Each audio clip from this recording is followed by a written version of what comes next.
Hey y'all, welcome to another episode of Story Time. I am your host and producer, Courtney Baker. Thank you so much for joining me today. I am so stoked for today's episode because, as many of y'all know, I am an ASU Sun Devil, and I always love when I get to have other Sun Devils on the show. And today's Sun Devil alumni is a legend, both at ASU and away from ASU. His name is Anthony Robles. He is a former collegiate wrestler, but now he's a public speaker. He's broken Guinness World Records. He is just amazing, and I'm so excited for y'all to hear his story. So stay tuned and enjoy the episode.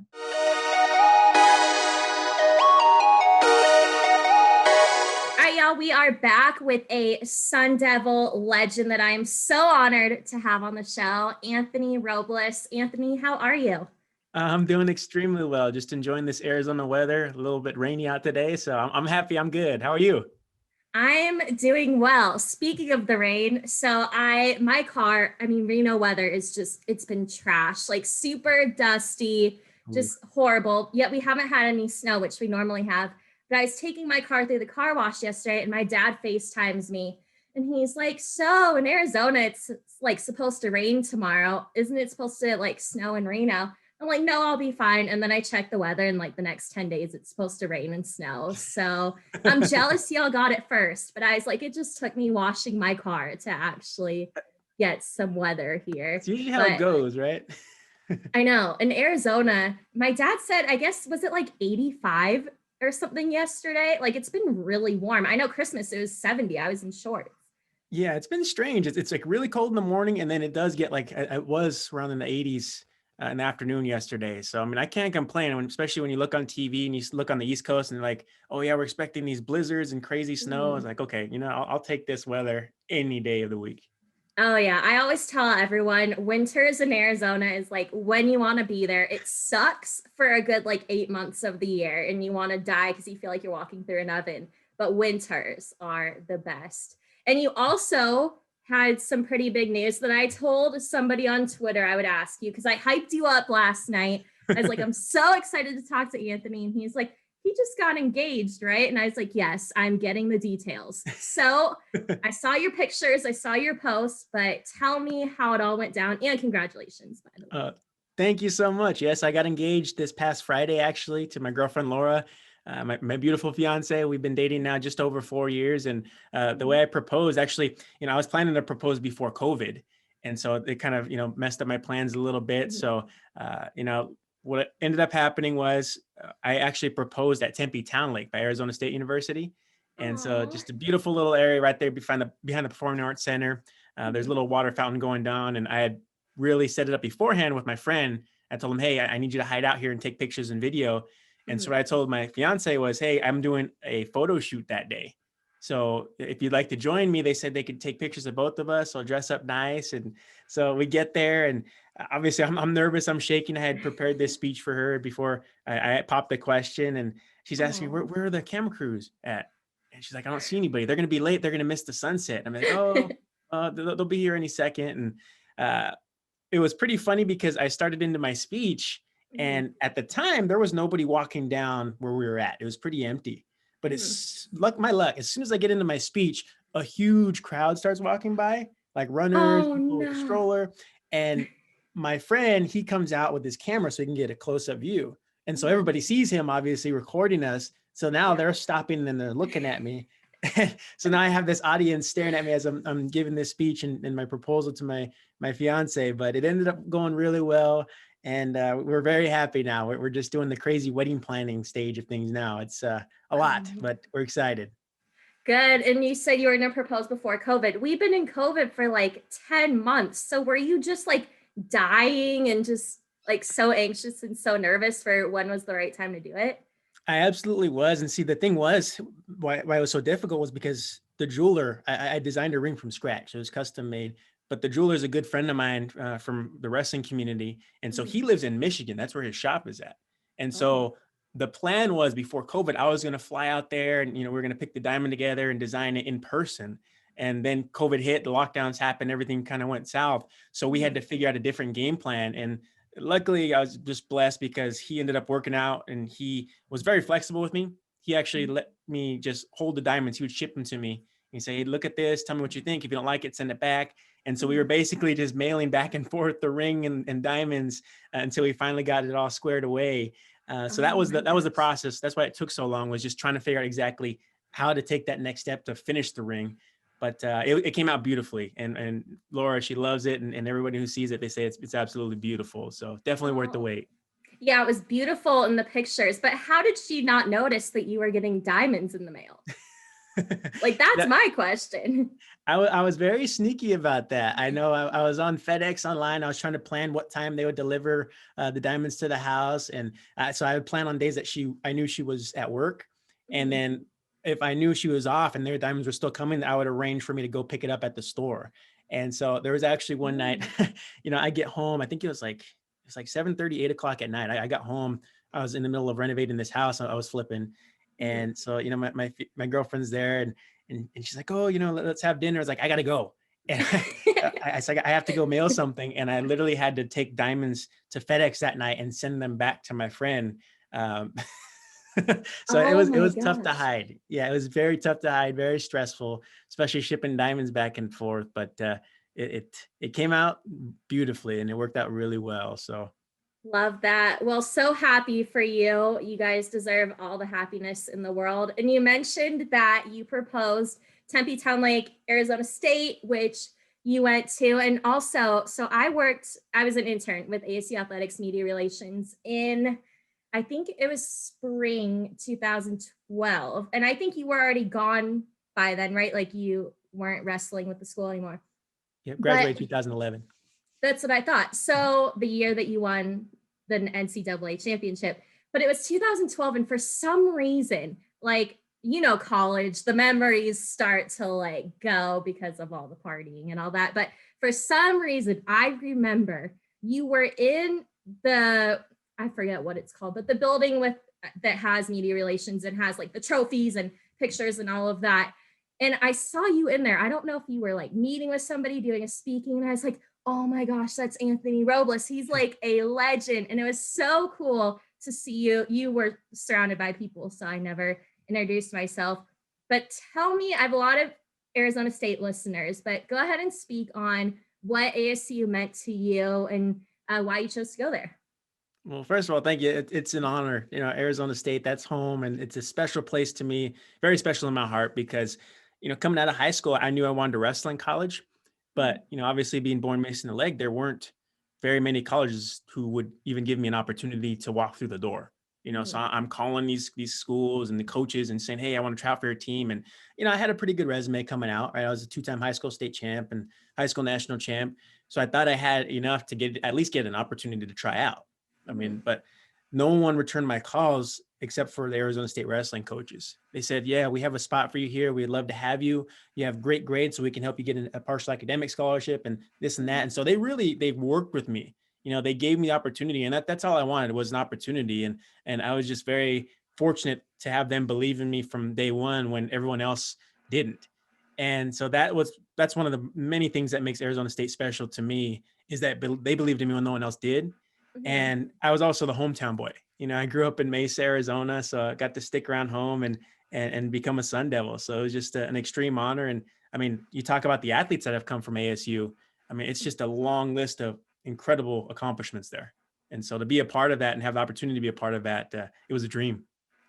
Definitely. And like I said, you are one of the best to come out of Arizona State. They were so lucky to have you. And I'm so glad it all worked out that you could stay at home. So I love hearing, I asked Brandon McGee and he gave me a total Brandon McGee answer, but what was your favorite thing about ASU, wrestling aside? My favorite thing about ASU, wrestling aside. Like, he said the movie theater at Tempe Marketplace was his favorite thing for some reason. So like, did you have a favorite spot or like a favorite moment, maybe in the dorms, whatever it may be? Honestly, I just love that Palm Walk. I'd say that was my favorite part of ASU because, I just remember going to class or, coming back from the ICA building where all the athletes hang out, so I'd to and from class. And so it was always like hectic throughout my day because it's like, okay, full class schedule running around. And then I got to go to wrestling, all this stuff. Just walking down Palm Walk every day for me, it was just like my moment of peace. My moment just to see this beautiful area where everyone's just kind of hanging out, riding their bikes and studying outside because of the great weather we have. So Mhm. that right there was it was ASU for me. It was just a relaxing time. It was like, okay, just chill, just enjoy the moment and then back to the grind. Yeah, Palm Walk was always the place where I took all my Instagram pictures because you always had the perfect setting. It wasn't too crowded during some points of the day. So I agree with you on that. So we're going to go back to before ACU, before everything. So, one thing in doing a little more research about you is I saw that your mom is one of your biggest supporters. I know she had you when she was 16, always was believing in you from the beginning. So go ahead and just kind of, I'm going to give the floor to you and, tell me how much your mom means to you and give her a little shout out in case she listens to this. My mom's my hero. I love my mom so much. And, you know, she told me that from the very beginning, when I was born missing my leg, even the doctors from day one, they were already telling her what I couldn't do, what I wouldn't be able to do. But my mom, she luckily didn't think that way. She didn't agree with them. And she encouraged me from day one to set the bar high. And I tell people that she encouraged me to really live with my head in the clouds. There was nothing that I wasn't capable of accomplishing. It was just a matter of figuring it out. Certain things I'd have to do differently, but that was okay. And so at a young age, I really struggled trying to find a purpose for my life. I struggled to fit in because obviously, I'd step outside of the house and people would stare at me. I mean, going to grocery stores, kids and adults would look at me. Going to school was hard for me because I didn't feel like I felt in. I didn't feel like I was really. I'd say what's the right word here? It's tough to describe. I felt like I was alone, if that makes sense. Like I'm around people, but there's this bubble that separates me from everybody else because I am different. And I never knew how to get outside of that bubble. I always felt like I was just an outsider. I never felt like I could really just interact with everybody else at a level to where I was just completely comfortable in who I was. And so going home every single day to my mom, she would tell me, you know what? There's nothing wrong with you. She said, you were born unique. You have to embrace that. You were made this way for a reason. And so my mom, I felt like she was in that bubble with me, so I felt like I would go home and I wasn't alone anymore because mom was there. She had my back. She was lifting me up and encouraging me and feeding me to really just have a high standard for myself, to not let a missing leg define me. Mhm. Yeah, and I know obviously you still carry that mentality with you today. We'll talk about this later, but I've seen you break records at NASCAR. So I know you're still pushing boundaries. But for you, a lot of people just not knowing your story would be like, okay, he was born missing a leg and he's going to try to wrestle. Like, that's one of the craziest things. And you, I know you said you had your mom's support and you also just always wanted to push the limits. So what made you want to get into wrestling, something that's so physical? And I know in the beginning you had a size disadvantage. I know you said you were underweight and it just didn't go well. So, I mean, what made you want to take on that challenge? Honestly, it was just a perfect timing for me because my cousin, he was 3 years older than me. And so he was a wrestler in high school. And I remember talking to him on the phone. He grew up in Tucson. And Oh, okay. so, yeah, we don't talk U of about the A. two. Yeah. U of A, who's that? But yeah, he grew up in Tucson. And so, yeah, I would get on the phone with him and we'd talk and catch up. And he'd always tell me, he said, hey, you should try wrestling. He said, I think you'd really like it. I think you'd enjoy it. You'd be good at it. And I would always just turn him down and say, no, I'm not really interested in that. I want to just focus on football. Mhm. And so I just kept focused on that for the longest time. But one summer, I'm out there with my cousin in Tucson. He's going through his summer wrestling practices, and I'm there in the wrestling room lifting weights on the side, just watching them doing their drills. And this is my first time actually seeing what wrestling was in person. And so I'm watching. I'm like, oh, that's pretty cool. They're doing their throws and stuff, but I still had no interest in trying it out. Mhm. And so during practice, his head coach walks up to me and says, hey, our lightweight needs someone to train with today. And their lightweight was a 103 pounder. I weighed 90 pounds when I was my freshman. So I was little, right? I'm tiny. So he's like, you're perfect for him. You won't hurt him. Yeah, it'll be good for him and you'll learn something. Mhm. And I looked at the coach, was like, no, thank you. I'm okay just lifting weights. I don't really want to do it. So he walks away. My cousin comes back He says, hey, he says, you should try it. If you try it this one time, I will never bring it up again. If you don't like it, I'll never mention wrestling to you again. Mhm. So I said, okay, you know what? If it's going to get my cousin off my back, I'll give it a shot. And so I go out there, and I just remember shaking this kid's hand that I was wrestling, and he just shakes my hand and just throws me. Right away, we're just on the mat, just rolling around. And I tell people it's kind of like if you watch those old school cartoons with a cat and dog, it's like a dust cloud, they're rolling around. That's how Yeah. we looked. We're just all over the place, and I have no idea what I'm doing. I'm just trying really hard to hold him down and to put his shoulders down to the ground.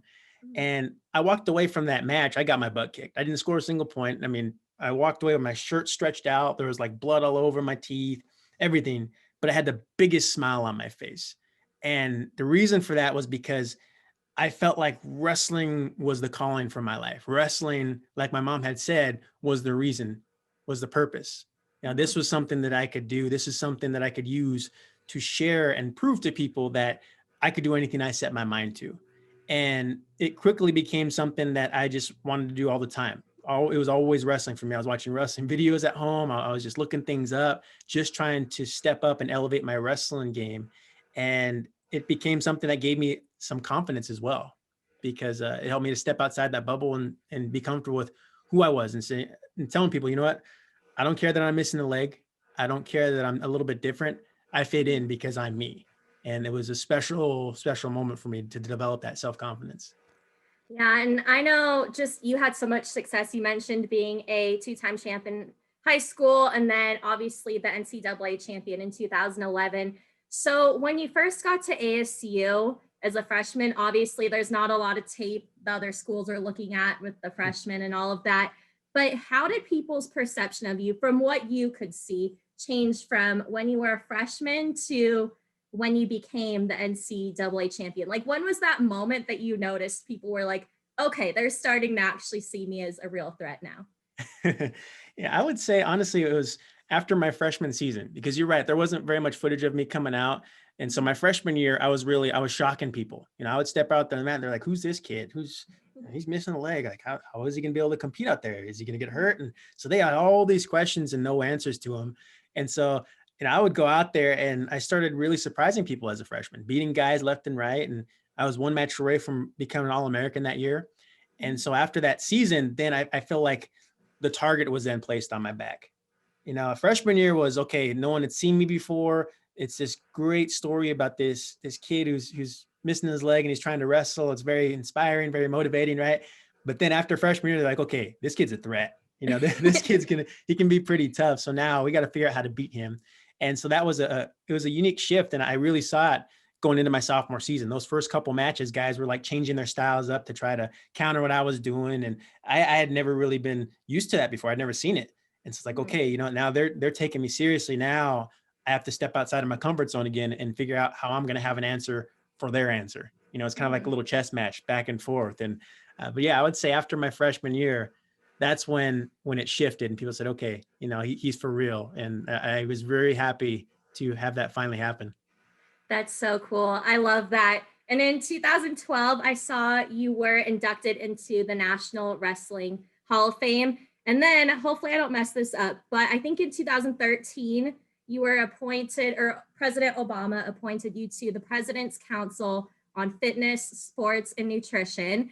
So, I mean, those two, just let alone, are amazing accomplishments that not everyone can obviously achieve. So, for you, just kind of speak to what each of those meant to you, and then also just advice you have for people that maybe they have the same sort of setback that you did with, I mean, maybe it's not missing a leg, but maybe it's something else that they have always viewed themselves as a challenge. But what advice would you give them to be at the same level that you eventually got to?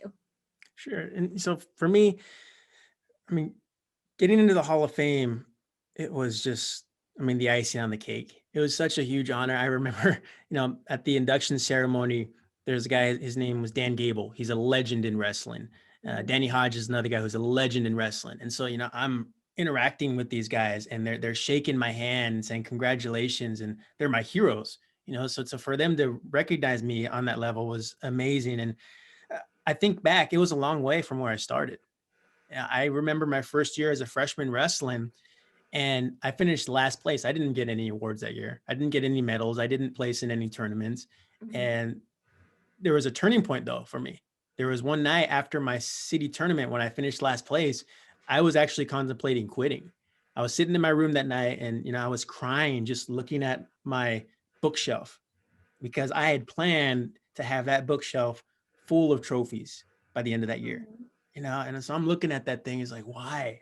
Like why can't I reach my goal? Why can't I have trophies? Why can't I be winning matches like everybody else? I'm working just as hard as everybody else. Why isn't this working for me? It was frustrating. And as I'm sitting there, I remember just telling myself, I need to prove them wrong. I'm not going to stop. I'm unstoppable. My mom, she'd always tell me, she says, don't let a challenge become an excuse. And, we all have a challenge in life. I think to some extent, we all find ourselves sometimes like me in that bedroom just crying, Mhm. asking why me, I'm working so hard. Like right now, for instance, with this pandemic, there's a lot of people that were hurt and have lost loved ones who have lost businesses, and they're thinking, why me? Why did this have to happen? And Mhm. that's hard. And there's no real answer for that. But you have to remember, it's not about what happens to you. It's about how you react to that. It's about how you respond to the challenge that's in front of you. Mhm. And it's hard. It is a grind. But that night in my room, when I decided not to quit, that's why I'm here today. And that's why I was inducted into that Hall of Fame. So to be there standing in the Hall of Fame, looking back at my journey of what I had gone through, of the moments that I wanted to quit, it was special to me. And I just tell people that, what, when you find yourself in those situations where you want to quit, when you're just feeling overwhelmed by the challenges that you face, remember what you're chasing. Remember your why. Maybe your why is a specific thing. Maybe it's your family, whatever it is. Remember that thing that gets you fired up. And you just have to focus on the next step in front of you. If you look at the journey as a whole, as you're going through it, it's going to seem at times very intimidating, very long. You're going to say, I have so much further to go. There's so many obstacles in front of me. And if you look at that way, then it's not going to happen for you. But if you Mhm. tell yourself, I'm just going to look at my feet one step at a time, that's how you get it done. And that's how I got to the Hall of Fame. So I tell people, just focus on that one step at a time. But to speak to what you said about just being in the President's Council for Fitness, I mean, I had not dreamed of getting that call in my life. I mean, I had never dreamed of that. Right. I remember just one day my phone's ringing and it said White House on it. It's like, I was like, No way. what the heck? And so I'm on the phone and they ask if I would like to be a part of the President's Council, and a huge honor. I mean, I don't care if you're Democrat, Republican, whatever. When the president asks you to be a part of his fitness council, that's an amazing honor. And Mhm. so I absolutely said yes. And so I had an amazing opportunity to go to the White House multiple times, to speak with President Obama, to meet the First Lady, and just support their cause, which was a great cause, and still is, which Mhm. was to help fight youth obesity in this country, because it is rising at an alarming rate. Because a big cause of that is because of the physical education is so low in Mhm. schools. And so for me to be able to get behind them and their cause and support, it was an amazing honor. It was such a cool experience to be there, and another dream come true for me. It was a blessing, but again, that didn't come overnight. That didn't Mhm. come without struggles, without hard times. I wouldn't have gotten that opportunity had I not been through the trials in my life. So I'd like to tell people to remember that the trials in your life, they're never fun, but when you stick it out, when you get to the end, that's when the special things happen. That's when you get your arm raised. That's amazing advice. And I think it's so needed right now. And you made a great point about just being in a pandemic. I mean, like I said before, it's been 10 months. Mid March was when everything really shut down. And I've seen a lot. So I work in sports. And so a lot of my Twitter following and who I follow is in sports. And I know just whether you're a kid playing, whether you work in sports, professional athlete, whatever, it's been really tough because there's been, I mean, we've all been trapped in our houses. And I've seen a lot over the past few months of people tweeting, people posting on Facebook, like, I've hit a wall. Like, I really just don't know what I can do anymore. I know a lot of kids not being able to go to school and play their team sports or play or go to PE class. Like, everybody's just kind of hitting that wall So I'm going to ask you a question directly at kids. So for the kids that are trapped in their house, not able to get that, interaction with their friends, not able to go play games, practice, whatever it may be, what advice would you give them on how they can stay active, how they can still keep their motivation up? I'd say, a great way to stay active is just find the positive things out there. And I mean, we have great tools with social media, with the internet. And so I'd say look up those positive things. Don't just be on the Facebook and looking at all of the negative stuff all the time, right? Look at Mhm. something positive, something that's going to motivate you. There's great stories out there. Read a book. There's plenty of motivation in different types of books. So find those things that can feed you that energy to stay positive, to keep moving forward. And I'm big on just being fit. Right. I mean, you don't need a big backyard. You can just do something in your room, do push-ups, do jumping jacks, something to get your blood flow going. And that'll really help just that mental attitude, just help you to think positively, help you to feel better about yourself.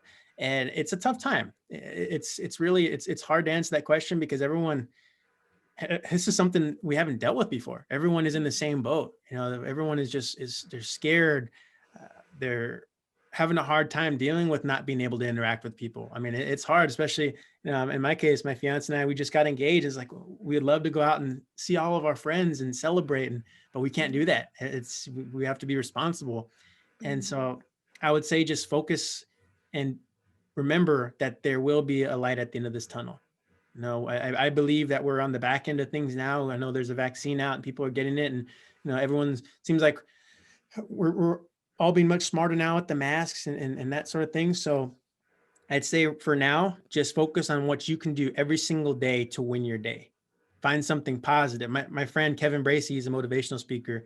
I was speaking to him not long ago. He said, find something positive to plug into every day.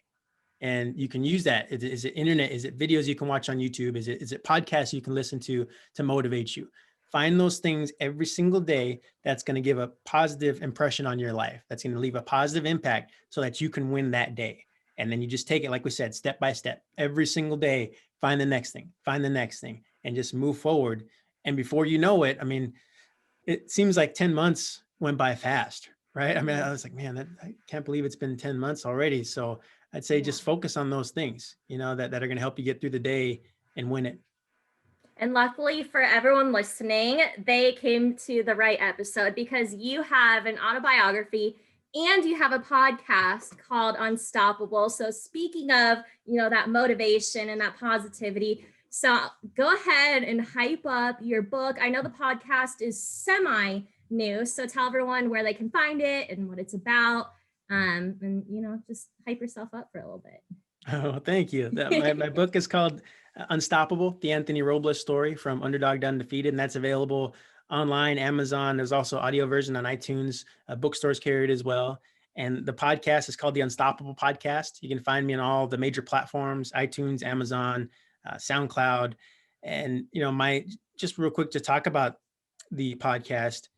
What's special about that is, my main career is doing motivational speaking. My main career is traveling the country and speaking to groups. And so with COVID, obviously that was taken away. And so I was in that position where I'm like, what just happened? Why me? I was feeling that way. I was feeling very negative, but I practice what I'm trying to preach right now, right? I tried to find the positive. I tried to find the outlets, and someone had suggested a podcast. I was like, that's a great way to continue to get that message of positivity out there. And what it's about is we talk to individuals who have overcome tremendous challenges in their lives from various different backgrounds, and they have become unstoppable. Because unstoppable, that word to me, it doesn't mean that you're always going to be undefeated. It doesn't mean that you never face setbacks. It means that you face those things, you hit that wall, and you find a way through it, or you find a way around it. You keep going. And so that's what it's all about now, just trying to keep people motivated. I am so excited. I know you have an episode out with Kurt Warner, who obviously, me being from Arizona, his son played football at my old high school, Desert Mountain. So I think he was like quarterback coach, offensive coordinator one year. Cool. I was long gone by then, but I cannot wait. I'm going to listen to it tonight. I saw you post it and I was like, all right, I need to add that to my list.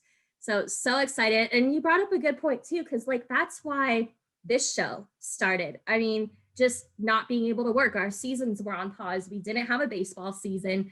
I live a state away from my family. And I was just like, I haven't seen my friends in forever. Like I have PTSD. So like my depression side was like getting really bad eyes. Like I need that positive energy. And I think podcasts like yours and what I'm trying to do with mine, it's so important to like tell the positive stories and have those conversations. And you are the perfect guest for this show because I always try to amplify people with amazing stories. And I cannot thank you enough for doing that. And I encourage everyone that's listening to my show to go listen to Anthony's because his is 100 times better and it'll be more inspiring than me talking. So excited for everyone to listen to yours. And I do have one other question before we wrap up. So I've seen you, I feel like a couple times at NASCAR. When I lived back home and worked at iHeart, we always got tickets to the spring and fall races. But I was at the one in March. I was so excited. I got like the hot passes. So I was over at Chase Elliott's pit box and I like see on the screen that you're doing something. And I'm like, Dad, I want to hold the spot, but like, I want to go watch Anthony. And you were doing, what was it, like most weighted pull-ups? You're breaking the Guinness Book of World Records. And it's not your first record you've broken. So like, tell me what makes you want to go for all these crazy records. It's honestly, for me, it started off with me just being bored. That's the honest answer to that, because, I felt like after I won my national title, I was still exercising, working out, but I wasn't pushing my body the same way that I was used to. And I'm, as being an athlete for pretty much all my life, that was weird for me, not having that next level to go after, to chase after. And I felt like I needed to practice what I was preaching to people, right? It's like, you continue to set goals for yourself. You continue to improve, to challenge yourself to do better, to reach new limits. And so it was a friend of mine who one day he just suggested through Facebook, he tagged me on a Guinness World Record for pull-ups video. He tagged my name and he put a question mark next to it. And You're that like, was it. Got called out. Have to do it now. I got called out. I was like, okay, you know what? I'm going for it. And so I've been honored and blessed. I had the first record that I beat. It was most pull-ups in a minute. It was just my body weight. And so I was able to do 62 for that and beat the record. And the pull-up event that you saw, it was most pull-ups in a minute with an 80-pound pack on me. And I believe the record was 25. I hit 25 for that. And so it's just been a fun opportunity, but also it evolved into something even bigger than me, bigger than just, wanting to challenge myself physically, because the last attempt that I made was in Nashville, Tennessee. Okay. And it was at a Tennessee Titans game, Thursday Night Football. And we actually were able to raise money thanks to my sponsors, who are Safe Streets and Husky Bags. We raised money for this awesome charity called Creative Vets. And what they do is it's a charity dedicated to helping our servicemen and women who come back from serving in the military, from war, and they have, certain challenges that they're dealing with, whether it's physical, whether it's mental, but they give them positive outlets, like I said, to find that positivity. And it's things like helping to learn how to write songs, how to do art, how to conduct music, things like that, just these positive outlets to help them focus on the next step in front of them. And so now the next one that I'm doing, it's again the 100-pound pack record, because I fell short by 2. And so I'll be making that attempt later this month, but then down the road, I'll be going for most pull-ups in 24 hours. I haven't even announced that one yet. And oh my gosh, like not 24 hours straight though, right? Yep. 24 hours straight. It's going to be intense. I think the record last time I saw it was 7,600, I believe. So it's gonna bring me to my limits, but I'm so excited about that, and I think that's the one that I'm gonna go out on. That's gonna be my final pull-up record that I'll be attempting. So that's so amazing, and I love that you're doing it for charity, and I think it's such a great cause. So now I'm very curious. How do you prepare your body to do pull-ups for 24 hours? Like, have you even started preparing, or like, what does it take? Because I know I would last like 10 seconds trying to do it. Well, I've started to prepare a little bit. I know I'm kind of wrapping my brain around how much I want to do per minute and that sort of thing. And I know, there's still a long way to go, but right now I'm really focused on the 100-pound record, because for that one, I had to bulk up, put some more muscle on. And now I've been kind of on a lean out diet. So I wanted as much muscle as possible and to be as light as possible to lift the heavy weight. Once I finish that off, I'll be doing a lot of endurance workouts and basically just high reps on pull-ups, I'll be hitting the rowing machine, try to do, 30, 40 minutes at a time. Really just testing my endurance and building it up for the 24-hour record. And I think the biggest thing for that though is, I can do the pull-ups, but the biggest thing is going to be just making sure that my body is going to be able to withstand that long of a period. I know it's definitely going to break down. So, I'm trying to get my nutrition on point right now. I'm trying to really partner up with people, nutritionists who are going to have the expertise and telling me, okay, at this point of the day, at this rep, you need to be eating this. You need to make sure you're having this amount of potassium or this amount of water to make sure, you're hydrated, things like that. So it's going to be a different approach, but I'm really excited about it. It's going to be a big challenge and a great one to go out on. That's amazing. And one of our former assistant coaches for our soccer club, he is a huge runner, and he recently just did a 24-hour run. I think it was on a treadmill due to COVID, but I know like he had to go through so much physically and mentally to prepare. So, I mean, if you ever want advice just for mentally how you train your body to do that, I can definitely introduce you. But I know you'll probably be promoting it on your social media, and just so people can keep track and follow both your attempts. So go ahead and tell everyone where they can follow you. Sure. My personal social media, you can find me on Twitter and Instagram at Robles, AROBLES 125. Facebook, it's just Anthony Robles, or you can look me up on Instagram at The Unstoppable Podcast. Perfect. Well, Anthony, thank you so much for the time. Like I said, I mean, I've been just admiring you and your career and your life since I stepped foot at ASU. So it's an absolute honor to get to talk with you, and I appreciate it. It's an honor to have your support, and thank you so much for having me on. And I support you in your podcast. Keep continuing to share that message of positivity because we need it right now. So thank you so much for doing what you're doing.